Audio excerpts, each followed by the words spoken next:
से करीब 5000 साल पहले समुद्र के बीच बसी थी एक भव्य नगरी, जहां बड़े बड़े 9 लाख से भी ज्यादा महल थे, जिसमें हीरे और सोने के साथ ही 7 और भी कई अमूल्य रत्नों से कारीगरी की गई थी।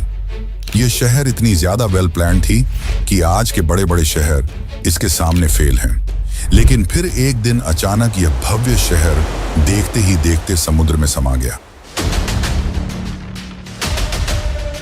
अब समय में आगे आते हैं। यह बात है 1983 की। गुजरात के ओखा तट के पास अरब सागर की लहरें एक अजीब सी बेचैनी के साथ किनारे से टकरा रही थी। भारतीय पुरातत्वविदों की एक टीम गोताखोरी के उपकरणों से लैस समुद्र की सतह पर खड़ी थी। किसी को नहीं पता था कि कुछ ही क्षणों बाद वे एक ऐसा दृश्य देखने वाले हैं जो इतिहास की धारणाओं को हिला देगा। जैसे ही उन्होंने समुद्र की नीली गहराइयों में छलांग लगाई, नीचे उतरते ही रेत, चट्टानों और पत्थरों के बीच उन्हें कुछ अननेचुरल दिखाई दिया, कुछ ऐसा जो किसी समय की गवाही देता था। उनका शरीर थम गया, सांसें रुक गईं और आंखों के सामने जो दृश्य था उसने इस सवाल को जन्म दिया, क्या ये वही नगरी है जिसका जिक्र हजारों साल पुरानी किताबों में हुआ है? क्या सचमुच समुद्र की गहराइयों में एक पूरा शहर दफन है? उनके सामने जो दृश्य था उसे देखकर वे दंग रह गए। बड़ी बड़ी चट्टानें, ऊंची ऊंची दीवारें जिनमें भव्य कारीगरी की गई थी, मानो पानी के अंदर पूरा शहर बसा हो। यह कुछ और नहीं बल्कि यह थी श्री कृष्ण की डूबी हुई नगरी द्वारका।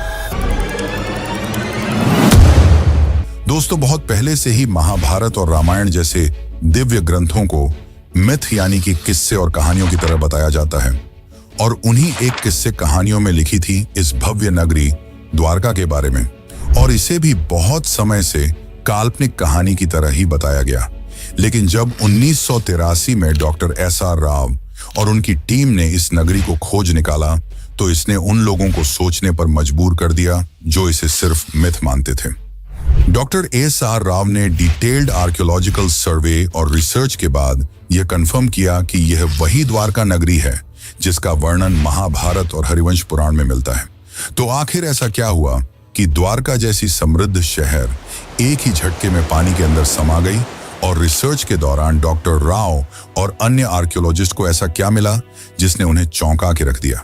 तो आज की इस डॉक्यूमेंट्री में हम जानेंगे उस द्वारका के निर्माण की कहानी जिसे समुद्र की लहरों को भी पीछे छोड़ देना पड़ा था, उस श्राप की सच्चाई जिसे सुनकर स्वर्ग तक कांप उठे थे, और उस ऐतिहासिक खोज की पूरी प्रक्रिया जिसने सदियों पुरानी पौराणिक कथाओं को जमीन या कहिए समुद्र पर लाकर रख दिया। हम जानेंगे कि कैसे डॉक्टर SR राव और उनकी टीम ने समुद्र की गहराइयों में उतरकर उस नगरी के अवशेष खोज निकाले जिसे लोग सिर्फ कहानी मानते थे। हम यह भी देखेंगे कि कैसे आधुनिक काल में वैज्ञानिकों ने समुद्री तल में हजारों साल पुरानी दीवारें, स्तंभ, लंगर और कलाकृतियां खोजी जिनकी तारीखें महाभारत युद्ध से मेल खाती हैं। तो चलिए इस रोमांचक सफर की शुरुआत करते हैं, जहां पुराण, पुरातत्व और विज्ञान मिलकर उस नगरी की कहानी सुनाएंगे जो हजारों साल पहले स्वर्णिम थी, फिर श्रापित हुई और अंत में लहरों में समा गई। लेकिन उससे पहले अगर आपको वीडियो अच्छी लग रही है तो इसे लाइक करके कमेंट में हरे कृष्णा जरूर लिखें।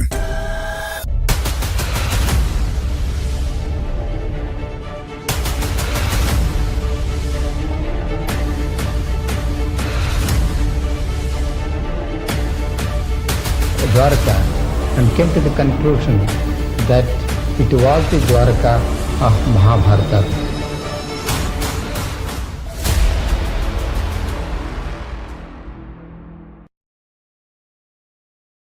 बहुत समय पहले जब मथुरा में कंस का आतंक अपनी चरम पर था, तब श्री कृष्ण ने कंस का वध कर नगरवासियों को उसके अत्याचार से मुक्त किया, जिसके बाद श्री कृष्ण मथुरा में ही बस गए। लेकिन कंस की मृत्यु से क्रोधित होकर कंस के ससुर जरासंध ने मथुरा पर लगभग 17 बार हमले किए। हालांकि इन हमलों में जीत श्री कृष्ण की ही हुई, पर बार बार इन हमलों से परेशान होकर श्री कृष्ण ने मथुरा छोड़कर चले जाना ही उचित समझा, और इस निर्णय ने उन्हें प्रेरित किया एक असाधारण नगरी के निर्माण करने का, जो थी द्वारका। श्री कृष्ण समुद्र तट पर गए और समुद्र देव से प्रार्थना की, हे वरुण देव, मुझे मेरी प्रजा के लिए शांति और सुरक्षा चाहिए। मुझे अपनी गोद से एक टुकड़ा भूमि दो जहां मैं एक नई नगरी बसाऊं।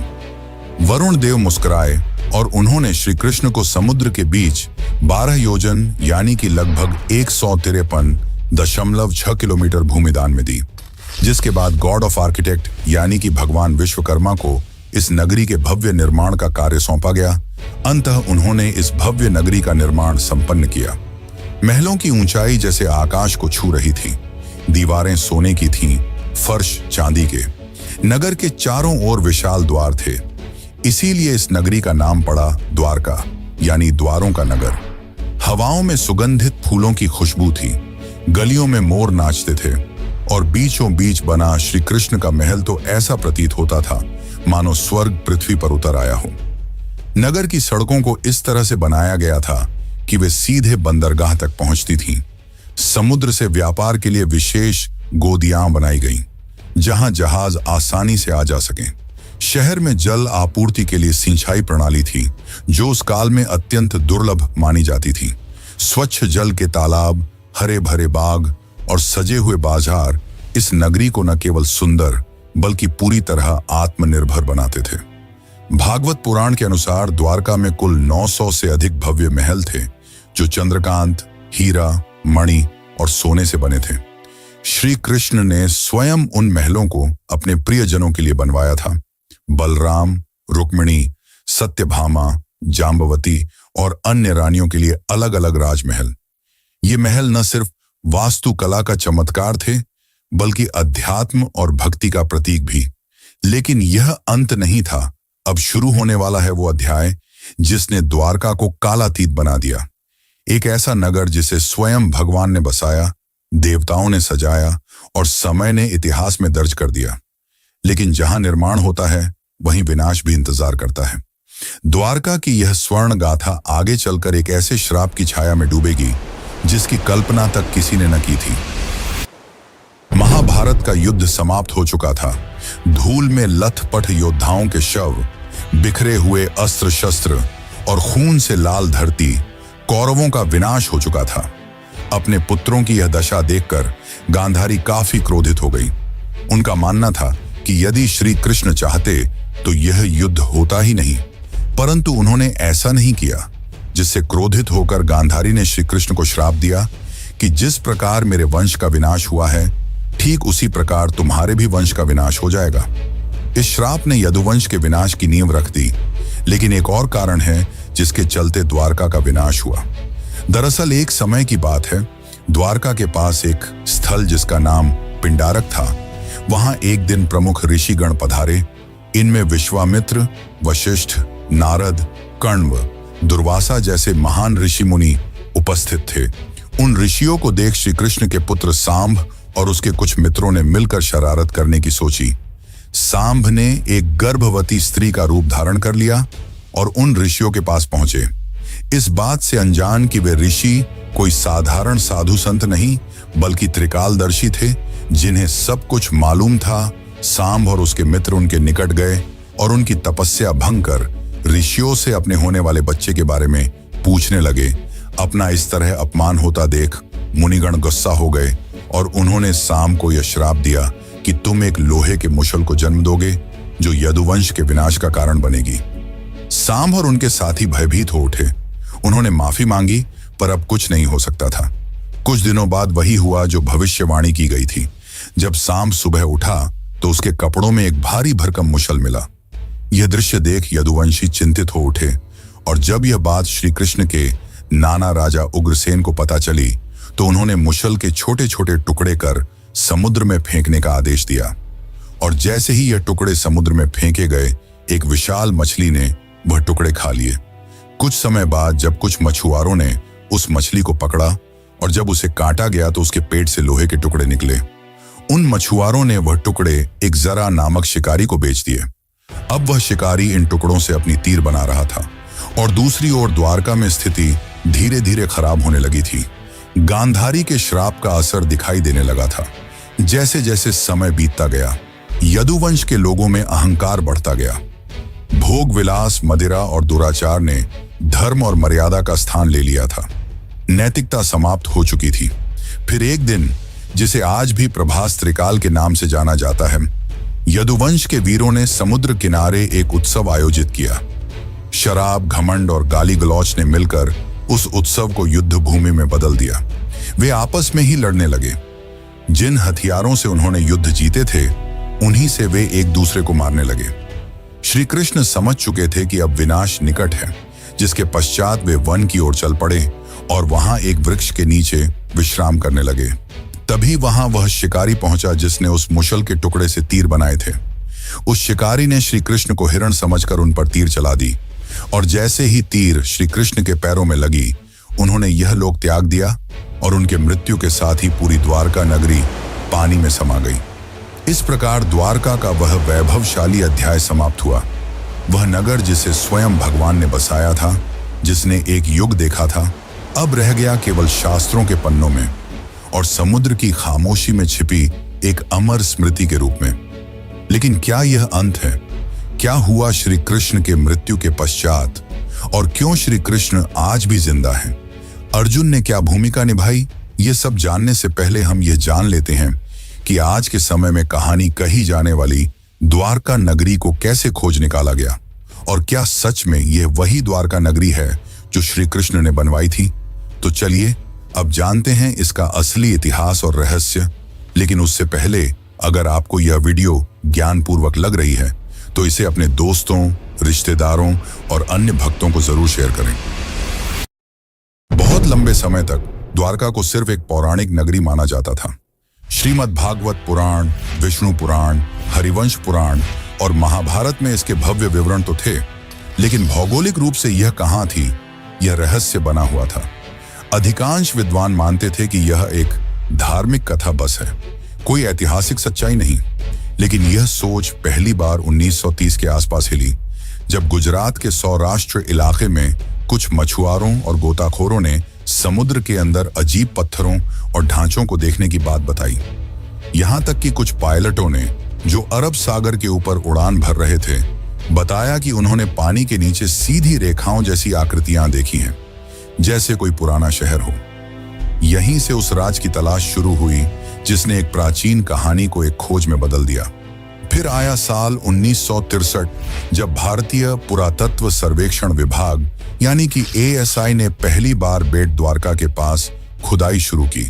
ये वही इलाका था जिसे स्थानीय लोग सदियों से भगवान श्री कृष्ण की नगरी मानते आए थे। खुदाई में वहां से कई प्राचीन बर्तन, मूर्तियां और पक्के ढांचे मिले।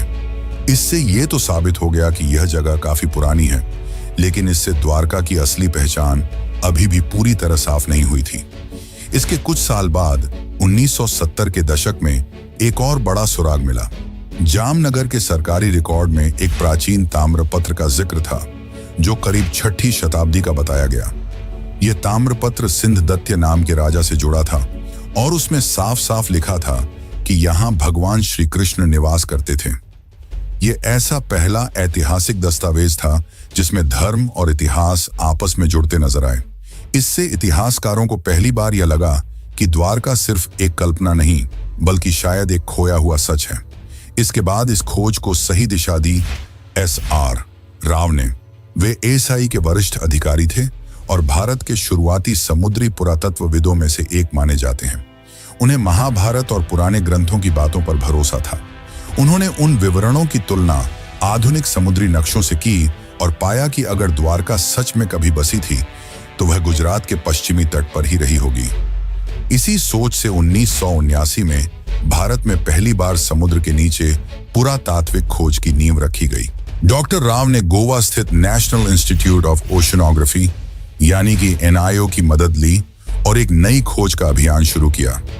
यह काम आसान नहीं था। न तो उस दौर में भारत के पास अच्छे उपकरण थे, न ही आधुनिक तकनीक। फिर भी उन्होंने स्थानीय मछुआरों, गोताखोरों, पुरानी नावों और शुरुआती सोनार तकनीक की मदद से समुद्र के अंदर छिपे राज को ढूंढना शुरू किया। और इसी दौरान समुद्र की सतह के नीचे उन्हें कुछ ऐसे ढांचे दिखाई देने लगे जो किसी भी नजरिए से प्राकृतिक नहीं लगते थे।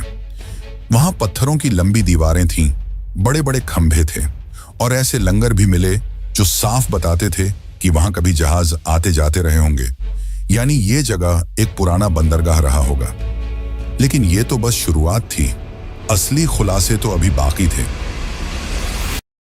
1979 की खोज ने एक ऐसा दरवाजा खोल दिया था जिसके पीछे छुपी थी एक बहुत पुरानी, लगभग भूली हुई कहानी। अब 1980 का दशक उस कहानी को सच साबित करने की जिद बन चुका था, और इस जिद की सबसे बड़ी वजह थे doctor S.R. Rao. Doctor Rao को महाभारत और पुराणों में लिखी बातों पर पूरा भरोसा था। उन्होंने उन ग्रंथों के नक्शों और विवरणों को पढ़ा, समझा और फिर आधुनिक समुद्री मानचित्रों से मिलाया। उन्हें यकीन था कि श्री कृष्ण की वो नगरी, जिसे दुनिया ने बस एक कहानी मान लिया था, वो कहीं ना कहीं अरब सागर के नीचे आज भी मौजूद है। लेकिन उनका ये सफर बिल्कुल भी आसान नहीं था। उस समय भारत में समुद्री खुदाई यानी कि मरीन आर्कियोलॉजी एक बिल्कुल नया क्षेत्र था।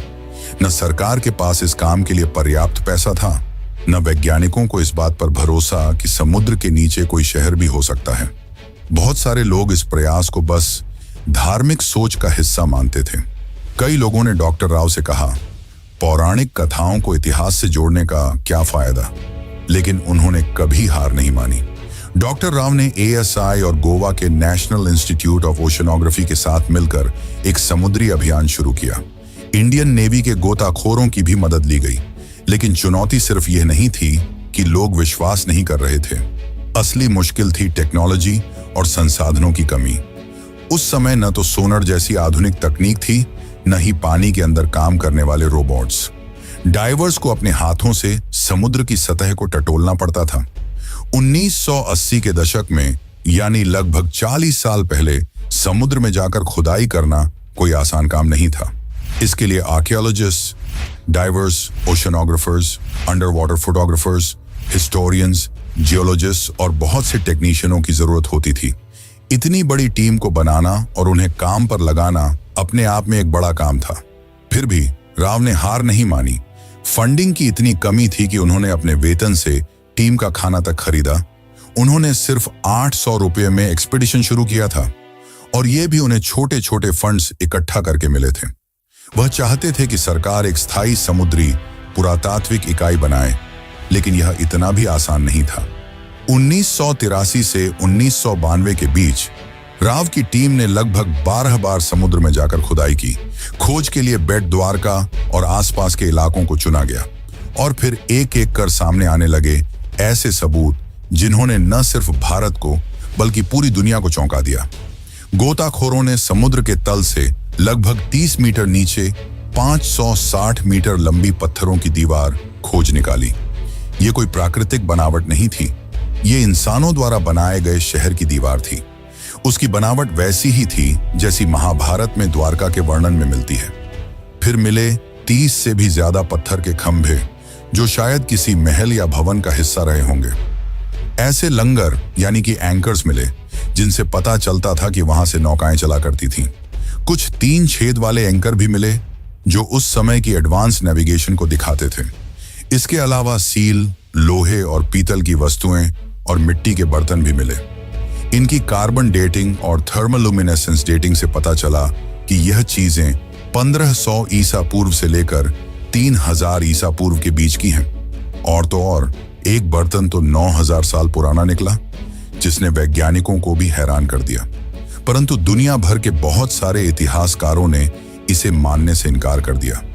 उन्हें यह एक माइथ रिवाइवल यानी सिर्फ धर्म को प्रचारित करने की कोशिश लगी।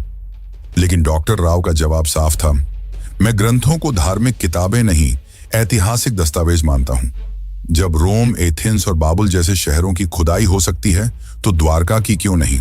साल 1990 आते आते टीम को 500 से ज्यादा आर्टिफैक्ट्स, एंशिएंट हार्बर वॉल्स और एक सुनियोजित शहर के संकेत मिल चुके थे।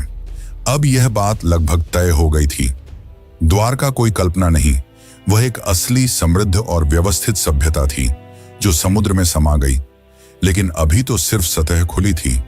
असली राज तो समुद्र के और अंदर छुपा था, और वहीं से शुरू होता है अगला अध्याय। 1990 तक डॉक्टर S.R. राव और उनकी टीम ने साबित कर दिया था कि द्वारका सिर्फ एक पौराणिक कथा नहीं, बल्कि एक डूबी हुई सच्ची सभ्यता थी। लेकिन अब जरूरत थी और भी ठोस वैज्ञानिक सबूतों की, ताकि दुनिया भी मान ले कि भगवान श्री कृष्ण की द्वारका असली थी और वाकई समुद्र में समा गई थी।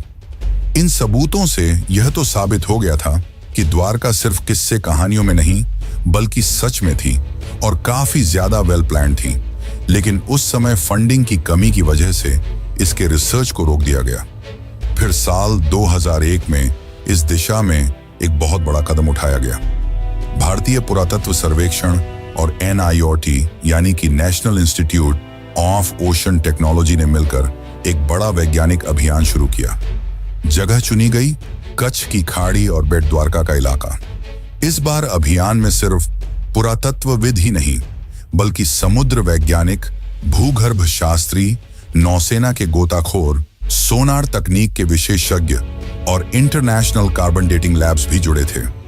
इस खोज की कमान संभाली थी डॉक्टर आलोक त्रिपाठी, जो ASI के समुद्री पुरातत्व निदेशक थे, और उनके साथ थे डॉक्टर राजीव निगम, जो उस समय CSIR के मरीन साइंस प्रमुख के रूप में काम कर रहे थे। इस बार की खोज पहले से अलग थी। ये हाईटेक थी। इसमें अब सिर्फ आंखों से नहीं बल्कि मशीनों से खोज की जा रही थी। 2001 से 2007 तक समुद्र के अंदर का पूरा हाइड्रोग्राफिक सर्वे किया गया। एडवांस सोनार और सब बॉटम प्रोफाइलर जैसे मॉडर्न उपकरणों से समुद्र की परतों का डिजिटल नक्शा बनाया गया। वैज्ञानिकों ने करीब 40,000 वर्ग मीटर का समुद्र का हिस्सा स्कैन किया और जो मिला उसने सबको हैरान कर दिया। समुद्र की गहराई में मिले ये बहुत बड़े चौकोर पत्थर के ब्लॉक, जो किसी नगर की नींव जैसे लगते थे। चूना पत्थर यानी कि लाइमस्टोन के टुकड़े, जो शायद किसी शानदार इमारत के अवशेष थे। टेराकोटा सील्स, जिन पर पुराने चिन्ह बने थे। पुराने लंगर जो बताते थे कि यहाँ कोई एंशिएंट बंदरगाह था। साथ ही नाली और सिंचाई व्यवस्था, जो दिखाती थी कि उस समय का शहर कितनी सोच समझकर बसाया गया था। अब बारी थी सबसे बड़े टेस्ट की, कार्बन डेटिंग की। सभी आर्टिफैक्ट्स को भारत और विदेश की प्रयोगशालाओं में भेजा गया और जब नतीजे आए तो वैज्ञानिकों और इतिहासकारों को भी झटका लगा। कई चीजें करीब 9,000 साल पुरानी निकली, यानी ये तो हड़प्पा सभ्यता से भी पहले की थी। कुछ टुकड़ों की उम्र 5,000 साल तक पुरानी पाई गई, जो महाभारत और द्वापर युग से मेल खाती है। डॉक्टर राजीव निगम ने कहा कि महाभारत में लिखा है कि द्वारका समुद्र से निकाली गई जमीन पर बसी थी और भूगर्भ शास्त्रियों की रिपोर्ट से भी यही पता चला कि समुद्र ने बाद में उसी जमीन को वापस निगल लिया। सोनर मैपिंग से यह भी पता चला कि जैसे जैसे समुद्र का स्तर बढ़ा, मंदिर और घर धीरे धीरे आगे खिसकते गए। यानी यह एक धीमा और क्रमिक डुबाव था, अचानक नहीं। AK सिन्हा, ASI के निदेशक ने बताया कि जमीन और समुद्र दोनों जगहों से जो अवशेष मिले हैं, उनके आकार, डिजाइन और बनावट में काफी समानता है, जो ये साबित करता है कि ये सब एक ही समय और संस्कृति से जुड़े थे। फिर आया साल 2007, जब नौसेना और ASI ने मिलकर तीसरा सबसे बड़ा अंडर वाटर एक्सकवेशन शुरू किया। पंचकुई बीच के पास से शुरू हुई इस खुदाई में लगभग 2 नॉटिकल मील के दायरे में फैली हुई मंदिरों की दीवारें, महल के खंडहर और जल निकासी प्रणाली मिली। यही वो पल था जब पहली बार दुनिया ने माना, द्वारका कोई कल्पना नहीं बल्कि एक सच है, एक पूरी सभ्यता जो समुद्र में समा गई। लेकिन फिर भी एक सबसे बड़ा सवाल बाकी रह गया, आखिर द्वारका डूबी क्यों? इसका धार्मिक दृष्टिकोण से तो हमने उत्तर जान लिया, अब जानते हैं वैज्ञानिक दृष्टिकोण से, और साथ ही जानेंगे आज के समय की द्वारका के बारे में।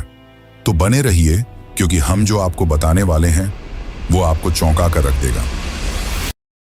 2007 की खोजों ने यह साबित कर दिया था कि समुद्र की गहराइयों में कोई आम चीजें नहीं बल्कि एक पूरी बसी हुई और समृद्ध नगरी है। लेकिन एक सवाल अब भी रह गया था, आखिर ये नगर डूबा कैसे? क्या वाकई ये कोई श्राप था जैसा ग्रंथों में लिखा है, या फिर इसके पीछे कोई प्राकृतिक और वैज्ञानिक वजह थी? इन सवालों के जवाब ढूंढने के लिए वैज्ञानिकों ने रुख किया ओशनोग्राफी यानी कि समुद्र विज्ञान और जियोलॉजी यानी कि भूगर्भ शास्त्र की ओर। अब तक जो मिला था वो सब प्रमाण तो थे, लेकिन अब जरूरत थी समय को मापने की, ये जानने की कि जब द्वारका बसी थी तब समुद्र में ऐसा क्या हुआ जो वो सब कुछ निगल गया। इस पूरे शोध का आधार बना सी लेवल राइज थ्योरी।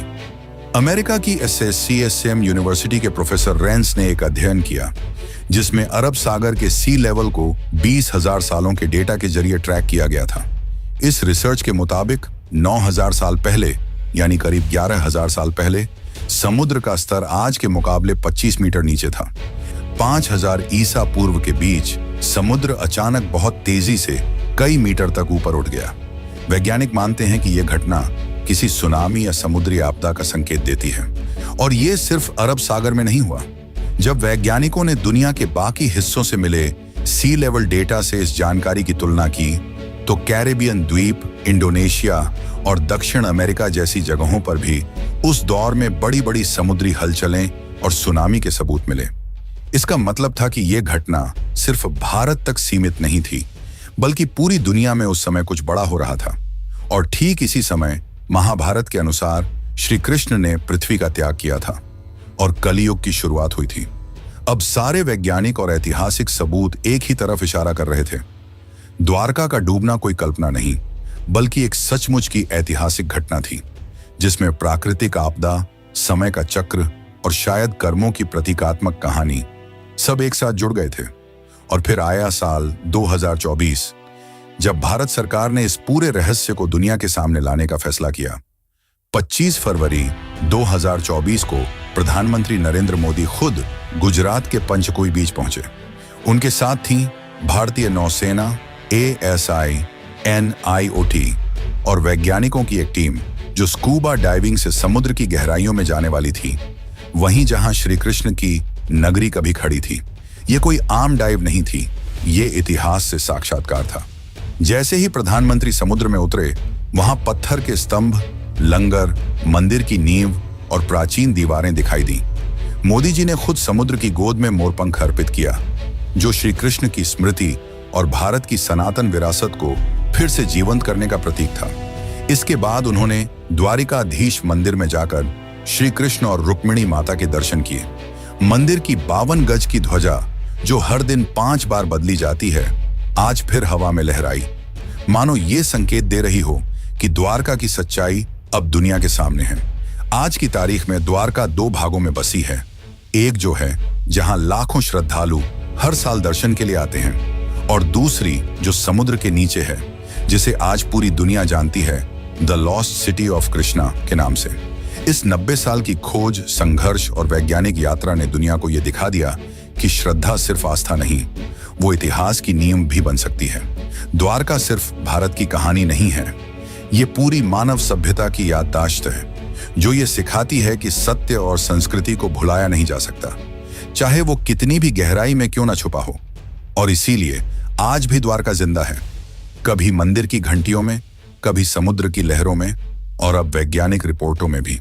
तो चलिए मित्रों, अब चलते हैं अपने आखिरी अध्याय की ओर।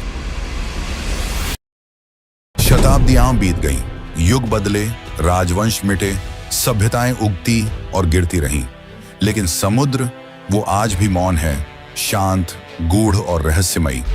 उसकी लहरों के नीचे दबी द्वारका की नगरी आज भी जैसे किसी इंतजार में है, न जाने किसके लिए।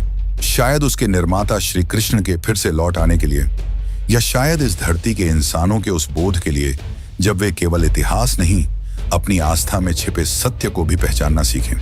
द्वारका कोई कल्पना नहीं थी, वो एक यथार्थ था, एक स्वर्णिम यथार्थ जिसे एक श्राप ने लील लिया, एक समय ने छिपा दिया और एक समुद्र ने अपनी गहराइयों में समा लिया।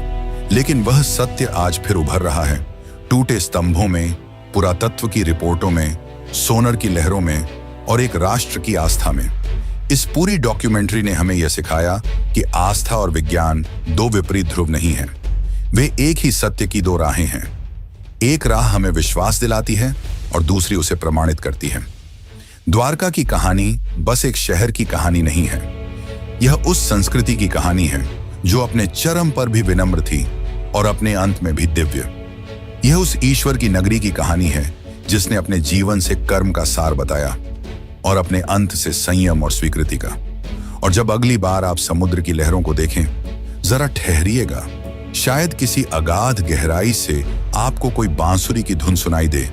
शायद वो द्वारकाधीश अब भी आपको पुकार रहे हों, अपने नगर से, अपने सत्य से, क्योंकि कुछ कहानियां खत्म नहीं होती, वे सिर्फ इंतजार करती हैं दोबारा जगाए जाने का। जय द्वारकाधीश।